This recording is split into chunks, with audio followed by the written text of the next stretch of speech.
Bonjour et bienvenue sur Largus.fr, une vidéo consacrée aujourd'hui au nouveau Citroën C5 Aircross que l'on va opposer à son meilleur ennemi puisque c'est son cousin, le Peugeot 3008.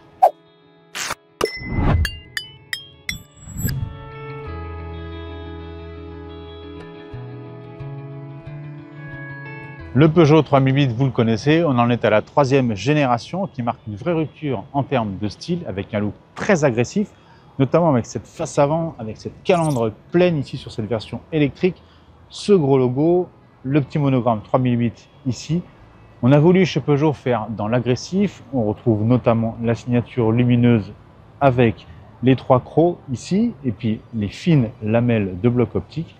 Chez Peugeot, on a voulu ce nouveau 3008 très agressif, on l'a vu à l'avant, mais on l'a voulu aussi dynamique et ça se traduit sur le profil avec une ligne fastback, avec ce toit plongeant, ces arches de roue bien marquées, ces grandes jantes pleines. On est ici sur une version 100% électrique, donc on pense à l'aérodynamisme, une ceinture de caisse assez haute, et puis comme je vous le disais, ce toit fastback qui tombe avec une ligne intérieure très inclinée, mais une poupe assez massive et surtout très rectiligne, très verticale, avec ici les feux qui débordent largement sur les ailes. Encore une fois, on est dans un souci aéro pour canaliser au mieux le flux d'air.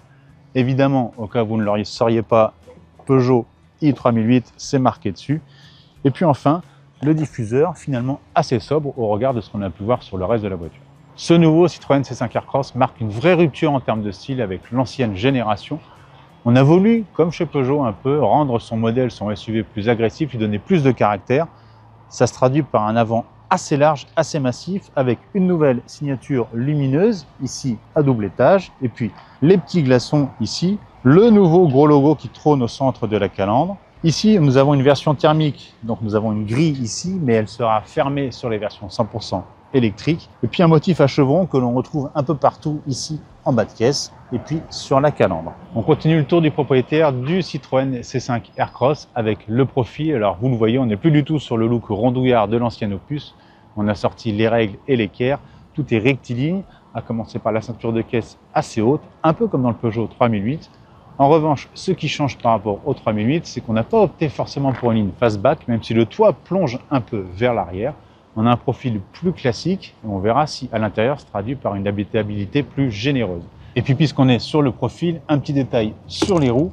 Le Citroën C5 Aircross est le premier modèle de la marque à pouvoir chausser du 20 pouces. Jusqu'à présent, la taille maximale pour la marque au chevron, c'était 19 pouces. On termine le tour du propriétaire avec la partie arrière. Et puis ce qui fait la signature de ce nouveau C5 Aircross, ce sont les feux arrière. Pierre Leclerc y tenait beaucoup, il nous en avait parlé quand il nous avait présenté le concept qui annonçait le modèle de série. Il faut savoir qu'ils ont une vraie efficience aérodynamique puisqu'ils permettent de canaliser au mieux le flux d'air. Et puis franchement, honnêtement, côté look, on est vraiment sur quelque chose d'assez original. On retrouve aussi la signature lumineuse à double étage comme à l'avant. Le gros logo, le nom du modèle, là-dessus on est comme sur le Peugeot i3008, vous savez en quoi vous roulez. Et puis pareil, un diffuseur relativement discret à l'arrière. Vous le voyez, côté look, entre le Citroën C5 Aircross et le Peugeot 3008, c'est un peu deux salles, deux ambiances. Au félin, le côté sportif et dynamique.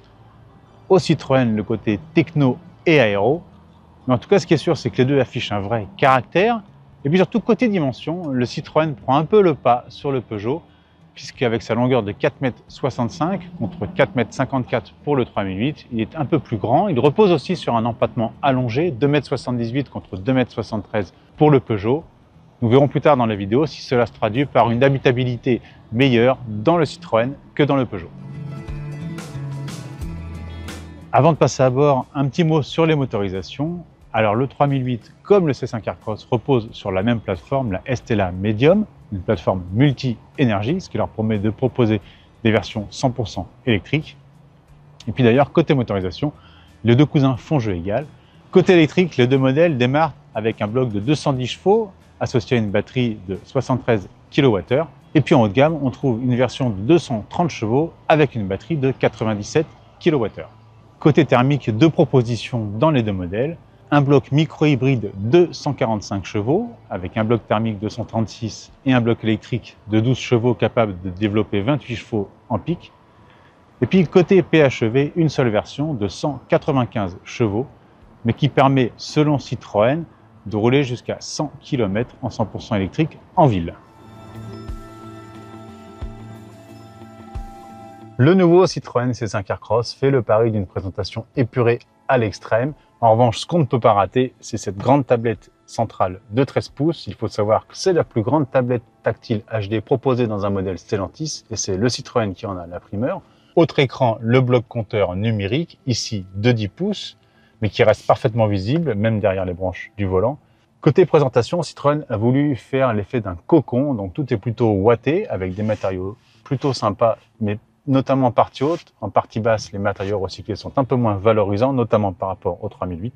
Côté rangement, on n'est pas volé dans le Citroën, puisque la marque annonce près de 40 litres de bac répartis dans tout l'habitacle. Beaucoup sont autour de cette console centrale massive qui sépare bien le conducteur et le passager. Et puis comme on est chez Citroën, un gros focus sur le confort, avec les suspensions à butée hydraulique progressive, un concept repris de l'ancien Citroën C5 Aircross, mais qui a été amélioré ici, puisque à l'avant, on compte 2 butées, une pour la détente, une pour la compression. Et puis les sièges Advanced Comfort, qu'on avait tant apprécié dans l'ancien Citroën C5 Aircross, on les retrouve dans le nouveau, mais ils ont été améliorés avec, en plus de la fonction chauffage, la fonction ventilation et la fonction massage. Et puis surtout, ils ont été resserrés grâce à des brelets qui se règlent électriquement de façon hydraulique afin de correspondre à toutes les morphologies. Et puis évidemment, cette densité, cette mousse à densité double pour assurer confort et maintien. Côté modularité, le Citroën fait jeu égal avec le Peugeot 3008. En effet, il perd les sièges arrière indépendants et coulissants de l'ancienne génération pour récupérer, comme le Peugeot, une banquette dotée de dossiers abaissables en 40-20-40. C'est un peu dommage, on perd un peu en sens pratique, mais il paraît que les clients ne se servaient pas tellement de cette fonction dans l'ancien Citroën C5 Aircross. On termine ce tour intérieur du nouveau Citroën C5 Aircross en parlant du volume de coffre. Alors avec 651 litres, évidemment, c'est beaucoup mieux que dans le Peugeot 3008. Et puis encore une fois, le Citroën se révèle plus pratique avec une ouverture plus large, un seuil plus bas qui facilite le chargement. Et puis, par contre, comme dans le Peugeot, on retrouve un plancher ajustable qui permet d'avoir une surface plane quand on a rabattu les dossiers de la banquette. Donc ça, sur ces deux points-là, les deux adversaires font jeu égal. Dans le Peugeot 3008, on retrouve une présentation plus sportive que dans le Citroën C5 Aircross, avec ce cockpit qui est tout orienté autour du conducteur, cette grande dalle de 21 pouces, assez réactive, aussi réactive que dans le C5 Aircross d'ailleurs, bien visible, même si pour certains, les branches du volant pourront gêner un peu la visibilité sur le bloc compteur. Une imposante console centrale, des rangements un peu partout, une présentation sympa aussi avec différents éléments, différents matériaux, comme ici ces éléments en tissu qui vont jusque sur les contreportes. Et puis ici, ce plastique, je ne sais même pas ce que c'est, ce plastique décoré rétro-éclairé du plus bel effet. On est bien assis dans des sièges, vraiment ici on sent qu'on est chez Peugeot, donc priorité à la conduite peut-être plus que pour le confort. Donc encore une fois, c'est un parti pris, c'est un choix. Chacun y trouvera son compte entre le C5 Aircross et le Peugeot 3008. Le Peugeot 3008 est plus court que le Citroën C5 Aircross. Alors évidemment, à l'arrière, on a un peu moins de place, notamment au niveau des jambes.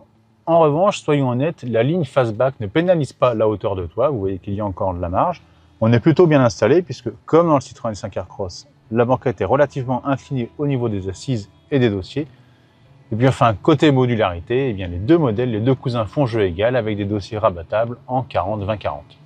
Avec son volume de coffre de 588 litres, le Peugeot 3008 ne peut pas rivaliser avec le Citroën C5 Aircross qui propose lui 651 litres. Côté chargement, c'est aussi un peu moins bien, l'ouverture est un peu moins large, même si le haillon s'ouvre très haut, plus haut même que dans le Citroën C5 Aircross. Résultat, les plus de 1,80 m ne risquent pas de se le prendre dans la tête. On retrouve aussi un plancher ajustable afin d'avoir une surface plane quand on rabat les dossiers, mais globalement, si on a le sens de la famille, on préférera le Citroën C5 Aircross, vraiment plus accueillant pour les passagers comme pour les bagages.